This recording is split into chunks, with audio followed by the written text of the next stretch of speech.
물은 답을 알고 있다. 제2장 물은 다른 차원으로 가는 입구. 여기서 잠시 책을 덮어놓고 유리잔에 물을 따라 테이블 위에 놓아보자.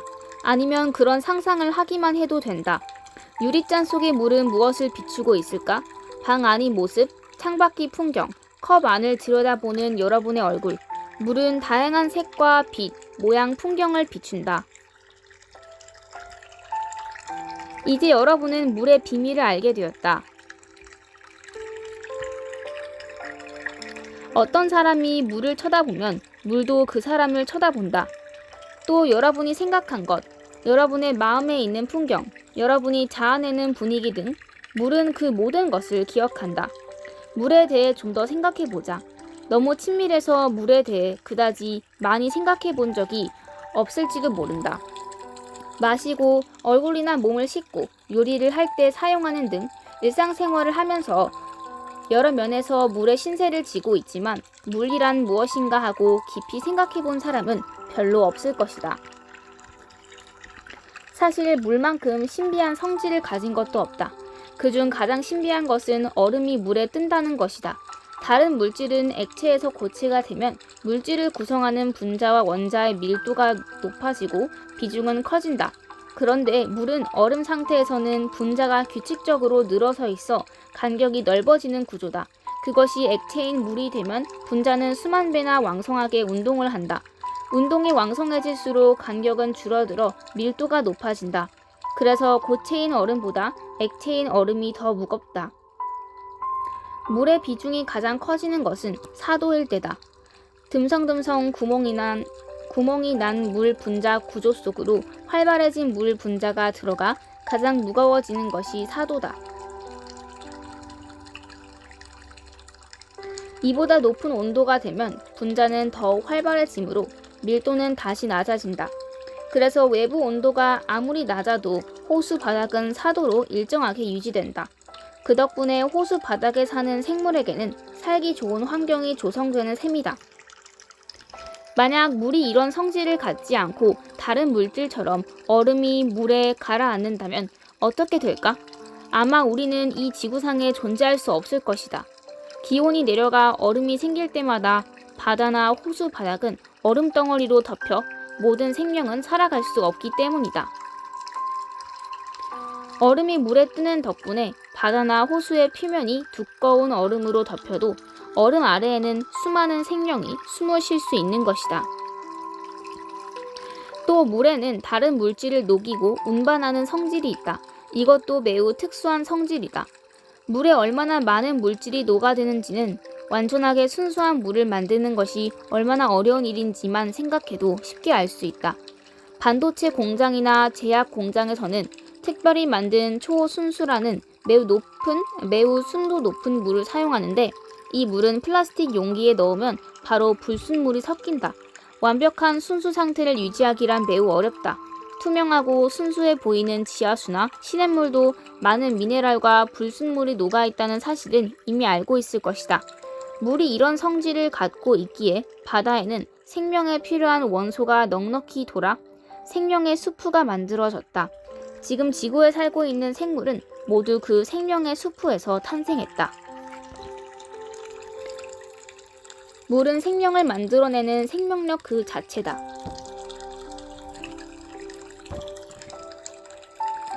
물 없이는 물질끼리 섞이지 못하며 순환할 수도 없다. 물은 지구상에서 카오스를 만들고 질서를 만들고 생명 넘치는 푸른 별인 지구를 만들어냈다. 옛날부터 물이 있는 곳에 생명력이 깃든다고 생각했다. 일본에서도 용천수가 솟는 땅은 에너지가 높은 곳으로 인식되어 신사를 짓고 신을 모셨다.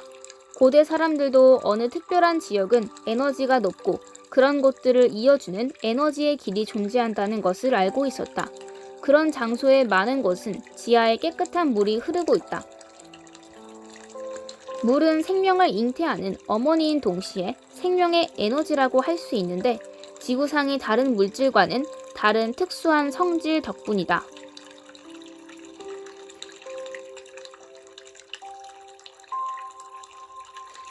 이 신비로운 물의 성질을 볼 때 나는 도저히 물이 지구의 물질이라고는 생각할 수 없다. 어떻게 지구상에 이렇듯 많은 물이 존재할 수 있을까? 일반적인 설명으로는 약 40억 년 전 지구가 생겼을 때 뿜어져 나온 수증기가 비가 되어 지상에 내리고 그것이 바다가 되었다고 한다. 태양계가 생길 때의 일이다. 가스 덩어리가 회전해서 중심에는 빨간 덩어리인 태양이 생기고 그 밖에 나머지 먼지와 가스가 모여서 지구와 다른 행성이 생겼다. 이때에는 아직 지구는 불타는 마그마 덩어리였다. 이 마그마 안에 물이 재료가 되는 수소가 들어있어서 마그마가 식어 바위 덩어리가 되는 과정에서 수증기 형태로 뿜어져 나왔다는 것이다. 그런데 이에 대해 대담하게도 반론을 제시한 학자가 있었다. 아이오와 대학의 루이스 프랭크 박사는 원래 물은 이 지구의 물질이 아니라 우주에서 얼음덩어리로 날아온 것이라고 주장했다. 물은 우주에서 왔다는 것이다. 프랭크 박사는 인공위성 카메라가 몇 개의 검은 점을 비추는 것을 이상하게 생각하고 조사한 결과 이 검은 점이 지구에 낙하하는 소혜성이라는 결론에 도달했다. 소혜성의 정체는 100톤이나 되는 물과 얼음덩어리로 1분 동안 20개, 1년에 1천만 개에 달하는 양이 지구로 날아온다는 것이다. 40억 년 전부터 이러한 얼음덩어리가 지구로 날아와 바다를 만들었고 그것은 지금도 계속되고 있다고 프랭크 박사는 주장하고 있다. 얼음 소혜성은 지구의 인력에 끌려 낙하하면서 태양열에 증발해 기체 덩어리가 된다. 지상 55km까지 떨어지면 대기권이 공기와 섞여 바람에 날려 얼음 알갱이로 변하고 다시 비나 눈이 되어 지상에 떨어진다.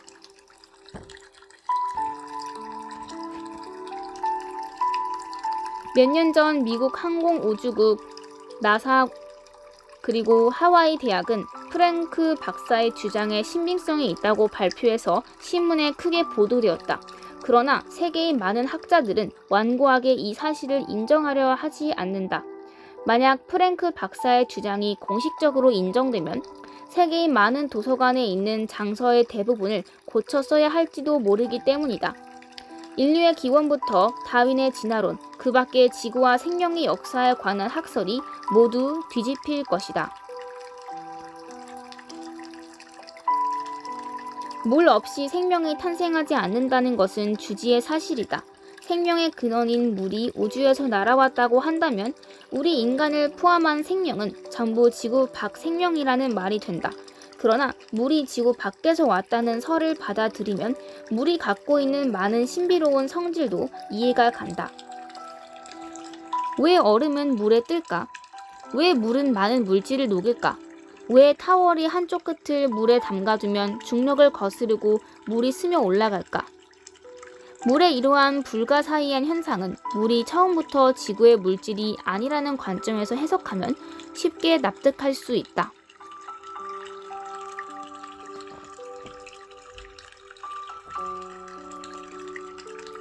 물이 우주 저편에서 날아왔다니 얼토당토 않고 믿기도 어렵지만 한편으로는 상당히 매력적인 이야기가 아닐 수 없다.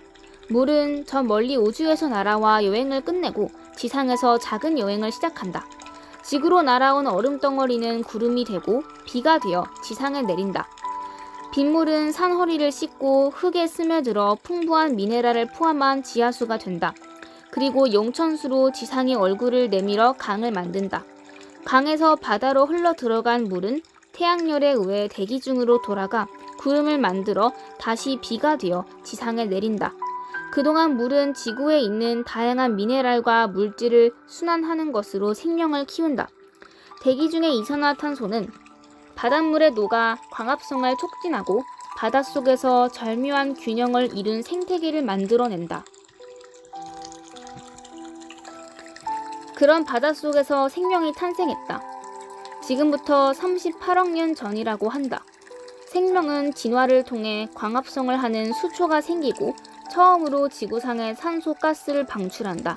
산소가스는 태양광선에 포함된 자외선에 의해 지구를 감싸는 생명의 베일인 오존층을 만들어낸다. 생명이 땅 위로 올라온 것은 4억 2천만 년 전으로 알려져 있다. 산소가스와 오존층이 만들어진 덕분에 생명은 오랜 바닷속 생활에서 해방되어 땅 위로 올라오는 새로운 생활 방식을 터득했다.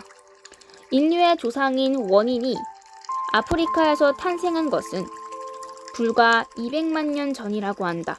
지구의 46억 년 역사를 1년으로 환산하면 인류는 한 해의 마지막 날 오후 8시가 되어 겨우 태어난 셈이다.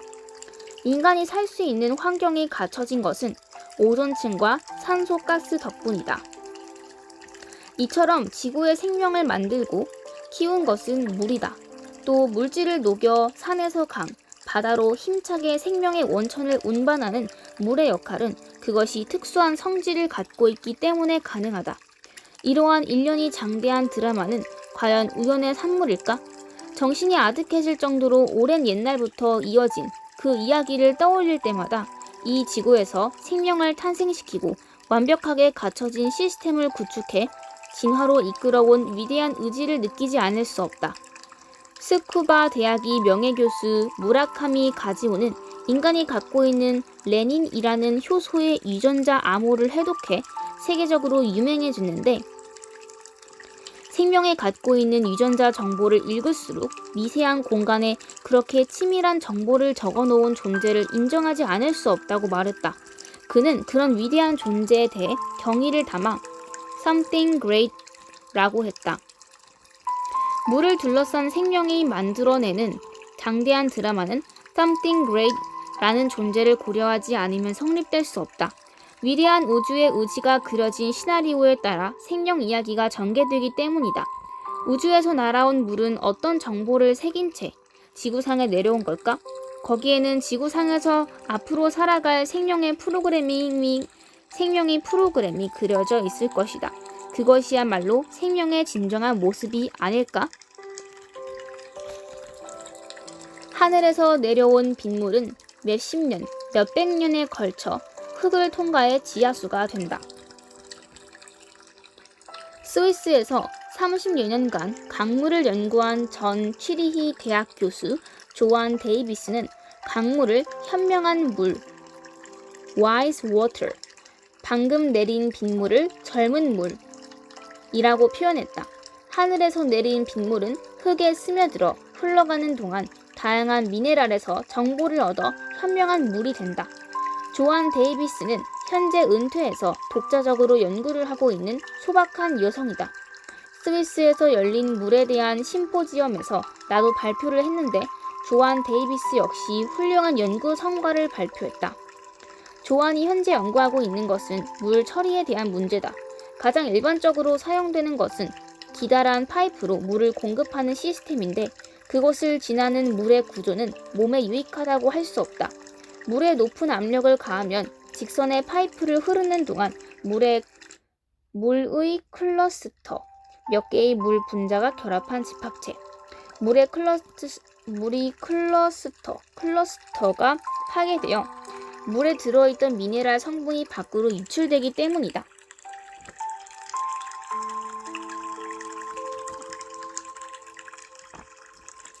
많은 사람에게 좋은 물을 공급하고 가난한 사람도 사용할 수 있는 간단한 물 공급 시스템을 만들려면 어떻게 해야 할까? 조안은 그 문제를 풀기 위해 열심히 연구하고 있다. 예를 들면 조안은 수정을 사용하는 방법을 제안한다. 물에 작은 수정을 넣으면 물속의 미네랄이 유지되고 이 물로 식물을 키우면 잘 자란다. 또 자석을 사용하거나 수도꼭지에서 물이 원운동을 하도록 하는 등의 물 처리 방법도 연구하고 있다. 자연적으로 흐르는 물의 장점을 어떻게 살려내는지가 조안의 연구 과제다. 조안은 물의 결정에 관한 연구에 대해 다음과 같이 말했다. 물의 결정에 대한 연구는 많은 사람이 관심을 갖고 있어요. 이 연구는 중요한 암시를 준다고 생각합니다. 첫째, 물의 경위를 표해야 한다는 거예요. 그리고 또 하나는 물이 얼마나 섬세한 에너지 반응을 하는지 알 수 있다는 것입니다. 또 지금 물을 전혀 소중히 여기지 않는다는 것을 과학자와 정부 관계자에게 알릴 수 있어요. 건강과 의료 분야에서도 이 기술은 도움이 될 거라고 생각합니다. 물의 물리적 성질이 얼마나 중요한지 사람들은 그다지 관심을 두고 있지 않습니다. 예를 들면 미네랄을 포함하고 있는 물은 좋은 물이라고 하는데 미네랄이 동맥 경화의 원인이 될 수 있다는 점에 대해서는 간과하고 있죠.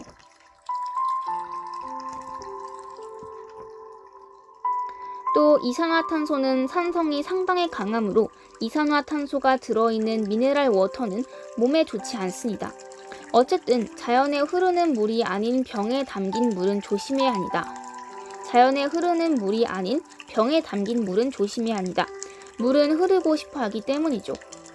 조아는 다음과 같이 말하기도 했다.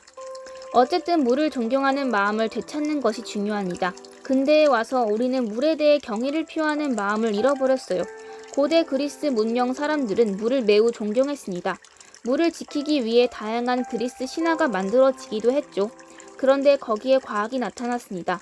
신화는 과학적이지 않다는 이유로 거절당했어요. 물을 단순한 물질로만 간주해 기술적으로 정화하면 된다고 단정지었죠. 정화된 물은 깨끗한 물과는 다르다는 말이 있어요. 과학시설 등을 통과한 물은 아름다운 결정을 보여주는 물과 다릅니다. 물에게 중요한 것은 정화가 아니라 존경입니다. 오랜 세월 물을 지켜보았기에 할 수 있는 말이다. 조안처럼 연구 경력이 뛰어난 훌륭한 학자가 물에 경의를 표하고 결정 연구에 흥미를 보여준 것이 내겐 큰 힘이 되었다. 조안은 마지막으로 말했다. 물의 결정에 대한 연구에서 물리적인 이론을 확립할 수 있다면 매우 설득력 있는 연구로서 세계적으로 인정을 받을 수 있을 거예요. 스위스는 물 연구에 대해서는 크게 인정하는 나라거든요. 때마침 나는 스위스를 거점으로 해서 물에 대한 연구를 중심으로 문명연구센터를 구상하고 있던 터라 조언이 큰 도움이 되었다.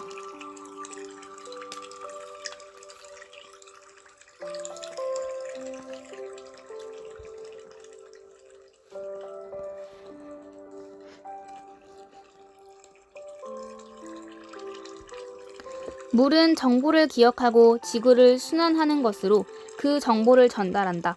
우주에서 지구로 날아온 물에는 생명에 관한 정보가 빽빽이 들어있을 것이다. 물이 가진 정보를 해독하는 방법 가운데 하나가 결정 관찰이다. 물이 보여주는 놀랍고 아름다운 결정을 볼 때마다 나는 그것이 생명의 형태를 보여준다는 느낌을 갖게 된다. 고맙습니다 라는 말을 보여준 물이 만드는 결정의 단정한 아름다움, 사랑, 감사에 반응할 때의 장엄한 광채, 그것은 생명을 가진 물의 생생한 혼의 형태다. 우리가 물의 결정을 보는 것 자체가 생명을 만들어내는 것이라 할 수 있다. 물을 바라봄으로써 물은 시시각각 그 얼굴을 바꾸기 때문이다. 시선은 에너지다. 선의를 담은 시선으로 바라보는 것은 용기를 주는 것과 같다. 반대로 적이나 악의의 시선은 에너지를 빼앗는다. 예전에 내가 주재하던 잡지의 한 독자가 이런 실험을 해주었다. 2개의 유리병에 밥을 넣은 다음 초등학생인 자녀가 매일 학교에서 돌아와 한쪽에는 고맙습니다. 그리고 다른 한쪽에는 멍청한 놈이라는 말을 했다. 그렇게 매일 한 달간 계속한 후 밥에 어떤 변화가 나타나는지 살펴보았다. 한 달 후 고맙습니다 라고 말을 건넨 밥은 발효한 상태로 누룩처럼 구수한 향기를 풍겼다. 그에 비해 멍청한 놈이라고 말을 건넨 밥은 부패해서 새까맣게 변했다. 이 실험 결과를 물의 결정 사진집에 소개했더니 일본 전국이 수백 가정에서 똑같은 실험을 했다. 어느 가정이든 똑같은 결과가 나왔다고 보고되었는데 그중 약간 특이한 실험을 한 사람이 있었다. 그 집에서는 고맙습니다, 멍청한 놈이라는 말을 건넨 2개의 밥 외에 또 하나의 밥을 병에 넣고 라벨도 붙이지 않고 말도 걸지 않았다. 완전히 무시한 것이다. 그 결과 어떻게 되었을까? 멍청한 놈이라고 말을 건넨 밥보다 무시한 밥이 먼저 썩었다. 똑같은 방법으로 다른 사람이 실험을 해도 같은 결과가 나타났다. 욕을 먹는 것보다 무시당하는 것이 더 큰 상처를 준다는 것을 여실히 드러내는 실험이었다. 관심을 보인다는 것은 그만큼 에너지를 주는 것이다. 생명을 가장 고통스럽게 하는 것은 관심받지 못하고 무시당하는 것이다. 이 실험을 통해 우리는 매우 중요한 사실을 알 수 있다. 아이들에게는 가능한 한 신경을 써서 지켜보고 말을 걸어주자. 임산부는 뱃속의 아기에게 주의를 기울여 부드럽게 말을 건네는 것이 좋다. 방에 놓아둔 관엽 식물도 그 아름다움에 관심을 갖고 말을 건네면 싱싱하고 아름답게 자란다. 애완동물이나 곤충에게도 말을 걸어주는 것이 좋다. 나는 이 책을 통해 보다 많은 사람이 물에 관심을 갖고 선한 의식으로 물을 봐주기를 바란다. 그렇게 함으로써 물은 보다 아름다운 결정을 보여줄 것이다. 그때 여러분은 작지만 아름다운 세계를 창조하는 것이다. 신도 분명히 기뻐할 것이다. 신은 인간에게도 자신과 똑같은 능력, 즉 창조력을 주고 그 힘을 사용하는 것은 인간의 자유라며 부드러운 눈으로 우리를 지켜보고 있을 것이다. 얼음덩어리에 실려 우주에서 날아온 생명의 기억, 이 기억으로부터 생명이 태어나고 인간이 탄생하고 지금 다시 물과 마주해 물에 생명을 불어넣고 있다. 여러분의 의식, 시선, 선의에서 우러나오는 마음과 사랑이 가득한 미소, 그 모든 것이 물에게 새로운 생명을 불어넣고 새로운 우주를 창조한다.